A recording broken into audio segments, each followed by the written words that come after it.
Welcome to another episode of My Weird Prompts, an AI-generated podcast featuring the random prompts of Daniel Rosehill as answered by a revolving cast of friendly AI characters. Join us for deep dives into AI, technology, and whatever other random thing Daniel finds fascinating today. Subscribe on Spotify or your favorite podcatcher. Now, today's episode. This episode was generated using artificial intelligence.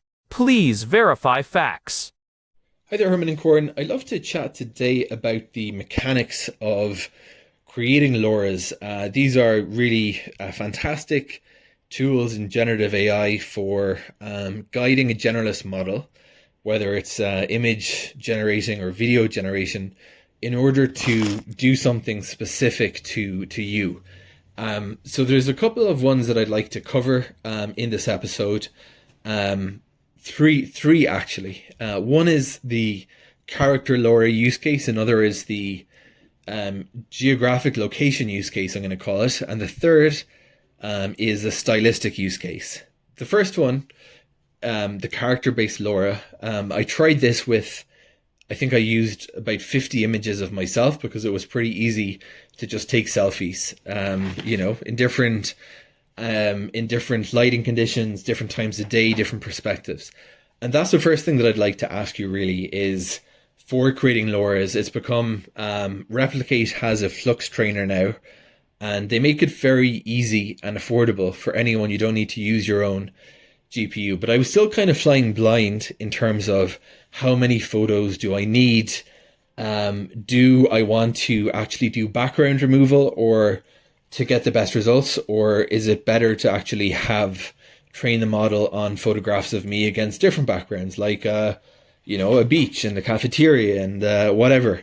So that was the first question I had. The second one was regarding the number of images, because I guess I would always tend to assume that if we're training something to a generous model, we're going to create a LoRA, that this is Daniel, and that's something we should also talk about, because you have to define this trigger word that isn't in the training data. So let's say I did Daniel Rosehill, specifically with no space, one word. That's not a word, and that shouldn't be in any training data. So if I said Daniel Rosehill is eating an orange, and then I drop in my LoRA. So the question really is, does diminishing returns set in for these? And what's enough? And what resolutions? Because a lot of what I learned about preparing these data sets, for those who haven't done this process, you gather together a training data set. You're encouraged to add captions.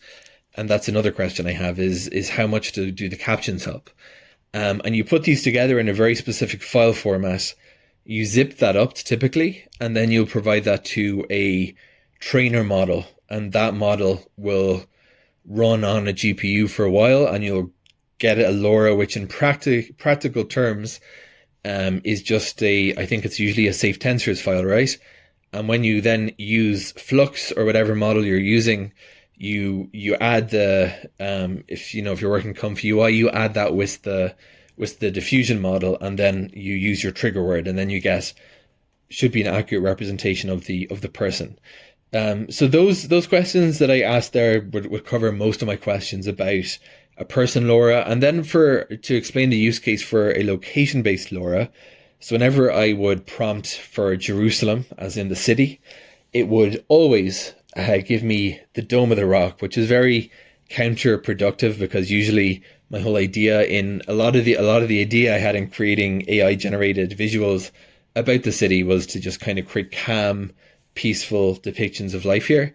A counterpoint to the kind of image in the media. So getting the epicenter of the conflict wasn't very desirable. So I used my stock photo library of Jerusalem with the idea that if I could train my own LoRA for Jerusalem, I'd get a specific sort of imprint of what I mean by that. And if we want to get philosophical for a second, when we talk about maybe this kind of use case for LoRAs, when I think of what Jerusalem means to me visually, it's going to be very different from what a Palestinian resident of the eastern part of the city thinks, or ultra-Orthodox residents of the old city. For them, Jerusalem means something different visually. So my idea in this was to kind of create, when I wanted to situate a generation in Jerusalem, to be able to say, this is a training set of the city at nighttime, the city at daytime.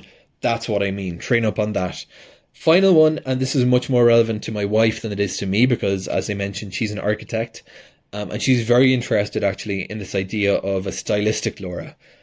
When she's doing renderings for her firm, they have a certain style, and this is a big thing in architecture and interior design, in which you have these kind of classic famous styles. But I think one of the most powerful methods, I know that when she's preparing client renders, I think probably like most architects, she's a perfectionist, and she really has to get that, she can do the same thing 20 times. And the differences to me are so subtle, but to her, it's a specific style that she wants to have in the generation. And what I recommended to her, without any architecture knowledge, was I would keep your 20 or 30 best generations, where whatever you got your style specifically, and I would train up a LoRA, because that'll save you a lot of the repetitive work in blunt forcing the approach, generating 10 images and just keeping one. So Herman and Corn, I know that was a lot of questions thrown together in one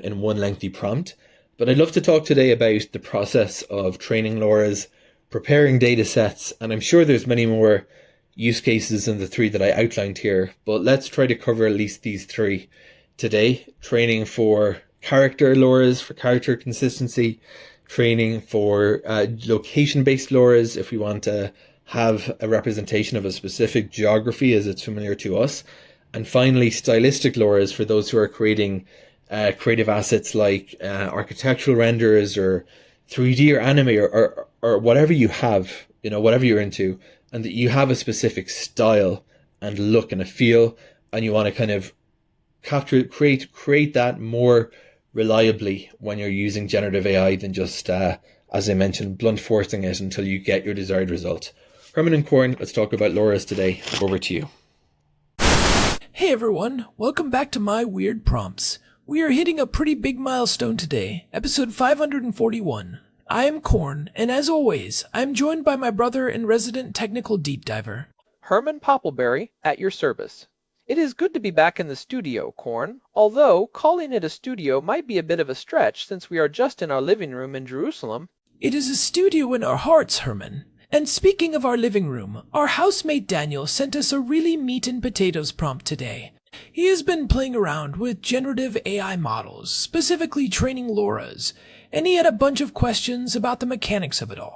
I love this topic. Low-Rank Adaptation, or LoRA, has completely democratized the way we interact with these massive models. You do not need a server farm anymore to teach an AI what your face looks like or how a specific architectural style should feel. Daniel is really tapping into the core of what makes current AI so personal. Exactly. He mentioned 3 specific use cases he is interested in: character consistency, geographic locations, and stylistic applications like architectural renderings. There is a lot to unpack there, from image counts and resolutions to the whole debate over captions and trigger words.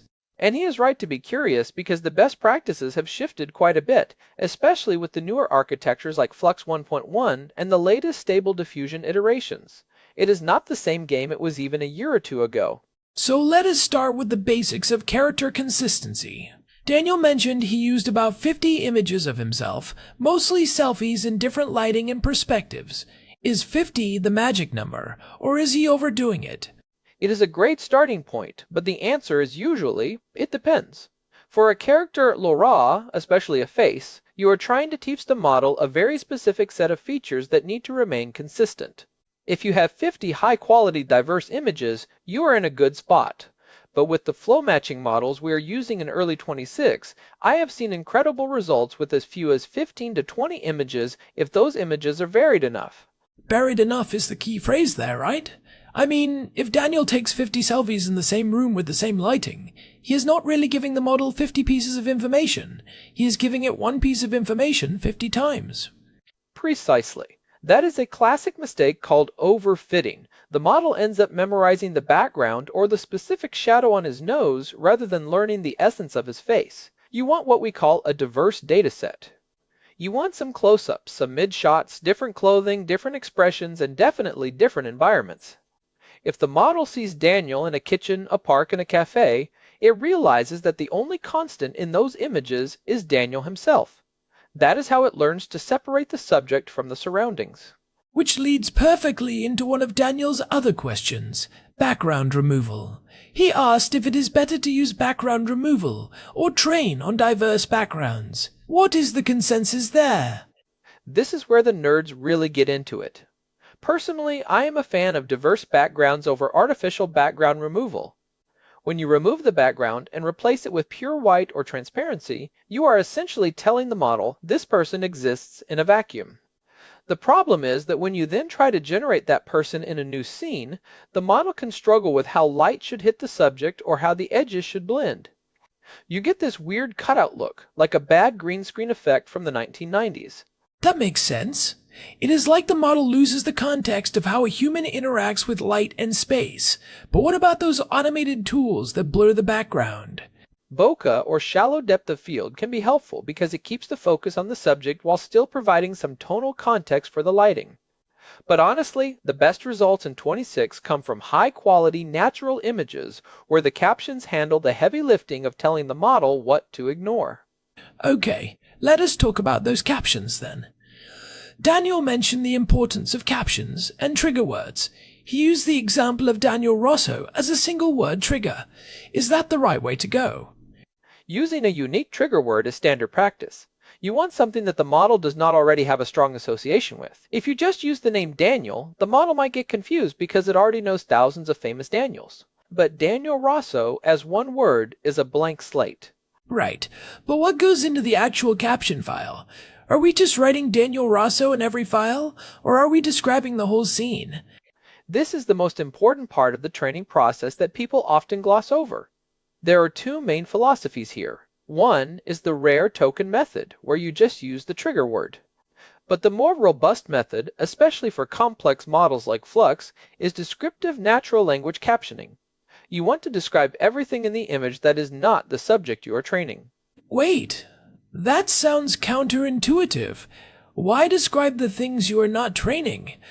Because you want the model to associate those other elements with their own words, so it does not accidentally bake them into your trigger word. If Daniel is wearing a red hat in 10 of his 50 photos, and you do not mention the red hat in the captions, the model might start thinking that Daniel Rosso naturally includes a red hat. By captioning it as Daniel Rosso wearing a red hat, you are telling the model the red hat is a separate thing and the face is Daniel Rosso. It is a process of mathematical elimination. That is fascinating. So the more detail you give about the environment, the clothing, and the lighting in the captions, the more the model can isolate the actual person. It is like you are helping the model perform a subtraction. Exactly. You're saying, here is the total image, subtract the red hat, subtract the sunny day, subtract the park bench, and what remains is the subject. This is why people use vision language models like Florence 2 or GPT-4o Mini to auto-caption their datasets now. Doing it by hand for 50 images is exhausting, but having an AI describe the scene for another AI to learn from is very efficient. It is AI all the way down. Now, Daniel also asked about resolution. He mentioned 512 by 512 versus higher resolutions. Given that we are in early 26, what is the standard now? If you are training on a modern base model, 512 is ancient history. You really want to be at 1024 by 1024 at a minimum. Most of the high-end trainers, like the ones on Replicate or Civitai that Daniel mentioned, handle this internally with aspect ratio bucketing. The higher the resolution, the more detail the model can pick up on things like skin texture or the specific weave of a fabric. If you train at a low resolution and then try to generate a high-resolution image, you lose that fine-grained consistency. And what about aspect ratios? Does everything need to be a square? Not anymore. Modern trainers support bucketed training, which means you can feed it portraits, landscapes, and squares, and it will group them together. This is actually better because it teaches the model how the subject looks in different frame compositions. Let us pivot to his second use case, Geographic locations. This one is really interesting to us because we live in Jerusalem, and as Daniel pointed out, if you just prompt for Jerusalem in a base model, you almost always get the Dome of the Rock. It is like the AI thinks the entire city is just that one landmark. It is a classic case of dataset bias. Most of the photos of Jerusalem in the original training sets are tourist photos or news photos which focus on the old city. Daniel wants to capture the vibe of everyday Jerusalem, the specific texture of the Jerusalem stone, the way the light hits the buildings in the late afternoon, the narrow streets of Naklaot. So if he is training a LoRA for a location, how does that differ from training a person? I imagine the dataset needs to be much larger. It does. For a specific person, you are focusing on a very small set of features. For a location or a vibe, you are trying to capture a whole aesthetic. You probably want closer to 80 or even 150 images for a really robust location, LoRA.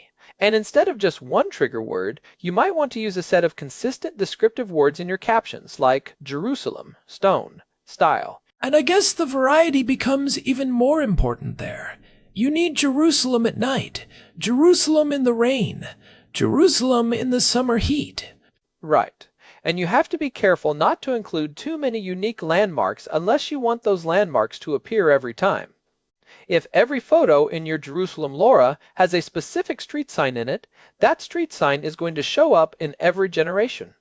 You want to capture the common denominators, the arched windows, the specific type of greenery, the way the balconies look. Daniel mentions something philosophical here, that his version of Jerusalem is different from a Palestinian resident's version, or an ultra-Orthodox resident's version.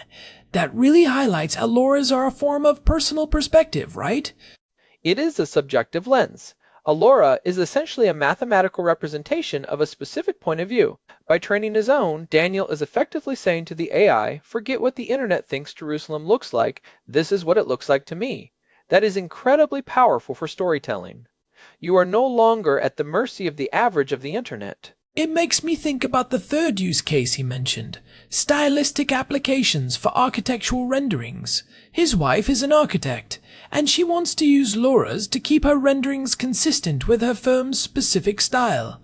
This feels like a more professional, high-stakes version of the location LoRA. It is. In architecture, style is everything. It is about the way light interacts with materials, the specific color palette, the choice of furniture. If a firm has a signature style, say a specific type of Mediterranean brutalism, they can train a LoRA on their past successful projects. I can see how that would save a huge amount of time. Instead of trying to describe that style in a 50-word prompt every time and hoping the AI gets it right, you just trigger the LoRA. Exactly. It moves the effort from the prompting stage to the training stage. Once the LoRA is dialed in, the prompting becomes much simpler. You just say, a library in the style of my firm's style, and the LoRA handles the heavy lifting of the aesthetics. But Daniel asked about diminishing returns on dataset size.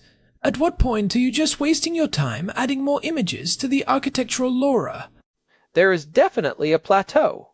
For a style LoRA, once you hit around 150 to 200 high-quality images, adding more often leads to diminishing returns, unless those new images are bringing something truly different to the table. If you add another 50 images that look exactly like the first 100, you are just increasing the risk of overtraining. Overtraining is when the model becomes too rigid, right? Like it can only generate exactly what it saw in the training data? Precisely. It loses its ability to be creative or to adapt to new prompts. If you overtrain an architectural LoRA, it might only be able to generate buildings that look exactly like the ones in the photos, and it will struggle if you ask it to design something in a different shape or size. You want the model to learn the rules of the style, not just memorize the images. So, how do you find that sweet spot? Is it just trial and error? To some extent, yes, but that is why we talk about epochs and steps. During training, the model passes through the dataset multiple times. Usually, you save a version of the LoRA, a checkpoint, every few hundred steps. Then you test them. You might find that at step 1000, the style is there, but it is a bit weak. At step 2000, it is perfect. At step 3000, it has become too stiff and started to break. It sounds like a lot of baking. You have to keep checking the oven to make sure the cake hasn't burnt. That is exactly what it is like. And for someone like Daniel's wife, who is a perfectionist, she will probably want to test those checkpoints very carefully. The difference between a good LoRA and a great one is often just finding the right stopping point in the training. Let us go back to the technical side for a second. Daniel mentioned that a LoRA is usually a safe tensors file that you plug into something like Comfy UI. Can you explain, in a way that doesn't require a computer science degree, what is actually happening when that LoRA is added to the base model? Sure. Think of the base model as a massive library of knowledge. It knows how to draw almost anything, but it is a generalist. It knows what a person looks like. It knows what a building looks like. When you add a LoRA, you are not rewriting the whole library. You are adding a very small, very specific supplement to the end of certain books. Like a specialized index, or a set of sticky notes. Exactly. The LoRA contains small matrices of numbers that intercept the signals as they pass through the model. When the model is trying to draw a face, the LoRA nudges those signals and says, hey, make the eyes a little more like this, or make the jawline a little more like that. Because the LoRA is low rank, meaning it only affects a small number of parameters, it is very efficient. It doesn't break the model's general knowledge, it just refines it in a very specific direction. That is why you can use a Daniel LoRA and still ask for him to be an astronaut or a medieval knight. The base model knows what an astronaut looks like, and the LoRA just tells it how to make that astronaut look like Daniel. Exactly. It is a collaborative process between the base model's general intelligence and the LoRA's specific expertise. You mentioned something earlier about regularization images. We should probably explain those because they are often the missing piece for people who are struggling with their training. Good catch. Regularization images are basically a way to prevent the model from forgetting what a general version of your subject looks like. If you are training a LoRA on Daniel, you might also include a set of images of just general men. Why would you do that? Wouldn't that confuse the model? It is actually the opposite. It provides a baseline. It says to the model, here is what a generic man looks like, and here is what Daniel looks like. This helps the model identify exactly what makes Daniel unique. It also prevents the model from drifting. Without regularization, if you train too hard on one person, the model might start thinking that every person should look a little bit like that person. Oh, I have seen that. Where you use a LoRA and suddenly every character in the background starts to have the same nose as the subject. Exactly. That is called model bleed. Regularization images help keep the LoRA in its own lane. However, with some of the newer training techniques for models like Flux, the need for regularization has actually decreased because the models are much better at isolating concepts now. But for older models, it is still a vital part of the process. So, for Daniel's specific use cases, what would be your top 3 practical takeaways for him? First, for the character LoRA, focus on quality and diversity over pure quantity. 30 amazing varied photos are better than 100 repetitive ones. Second, spend the time on your captions. Use an AI to help you, but make sure you are describing the stuff you don't want the model to associate with the trigger word. And third, for the style and location stuff, don't be afraid to experiment with the rank and alpha settings. Rank and alpha. Here we go. Give us the 30-second version of what those are. Rank is basically the capacity of the LoRA. A higher rank means the LoRA can store more information, but it also makes the file larger and increases the risk of overfitting. For a face, a rank of 16 or 32 is usually plenty. For a complex architectural style, you might go up to 64 or even 128. Alpha is essentially the strength of the LoRA. Usually you set alpha to half of the rank or equal to the rank. It is like the volume knob for the training. Okay, that is a lot of technical detail, but I think it really helps demystify what is happening under the hood. It is not just magic, it is math and careful curation. It really is, and I think the most exciting part is what Daniel mentioned about the architectural renderings. We are seeing this shift where AI isn't just a toy for making weird images, it is becoming a professional tool that reflects a specific designer's voice. It is about control. The early days of AI were all about the slot machine aspect. You pull the lever and see what you get. Now with LoRAs, we are moving into the era of the paintbrush. You are deciding the colors, the strokes, and the subject matter. Well said, Corn. And honestly, if Daniel's wife starts using these for her firm, I would love to see the results. Maybe she can even train a LoRA on our house so we can see what it would look like if we actually renovated the kitchen. I think even AI might struggle with the reality of our kitchen, Herman. But hey, it is worth a shot. Before we wrap up, I want to touch on one more thing Daniel asked about, the diminishing returns. He mentioned that he was flying blind on how many photos he needed. I think it is important for people to realize that the quality of the photos is exponentially more important than the quantity. One blurry, low-light photo can actually do more damage to a LoRA than 10 good ones can do to help it. That is a great point. It is the old garbage in, garbage out rule. If you give the model junk data, it is going to learn junk patterns. Exactly. If you have 50 photos but 10 of them are out of focus or have weird lighting that obscures your features, just delete those 10. Your LoRA will be better for it. The model is looking for patterns, and if you give it inconsistent patterns, it gets confused. This has been a really deep dive, and I hope it helps Daniel and anyone else out there who is trying to fine-tune their own corner of the AI universe. It is a fascinating time to be doing this. It really is. We are in the middle of a creative explosion, and the tools are getting better every single week. Well, if you've been enjoying our deep dives into the weird and wonderful world of AI and beyond, we would really appreciate it if you could leave us a review on your podcast app. It genuinely helps other people find the show and keeps us motivated to keep digging into these topics. Yeah, it really does make a difference. We see every one of them. You can find all 541 of our episodes at myweirdprompts.com, where we also have an RSS feed for you subscribers. And of course, we're on Spotify. If you have a prompt you want us to tackle, there is a contact form on the website. We love hearing from you. Thanks to Daniel for the great prompt. It is always fun to talk about what is happening in our own living room. Absolutely. This has been My Weird Prompts. I am Corn. And I am Herman Poppleberry. We will catch you in the next one. Goodbye. Bye, everyone. This episode was generated using Gemini Flash 3. Text-to-speech engine was Chatterbox Turbo. Thanks for listening to another episode of My Weird Prompts, an AI-generated podcast featuring Daniel Rosehill's AI prompts, as answered by a revolving cast of friendly AI characters including me, Cornelius the Sloth. Subscribe on Spotify or visit myweirdprompts.com.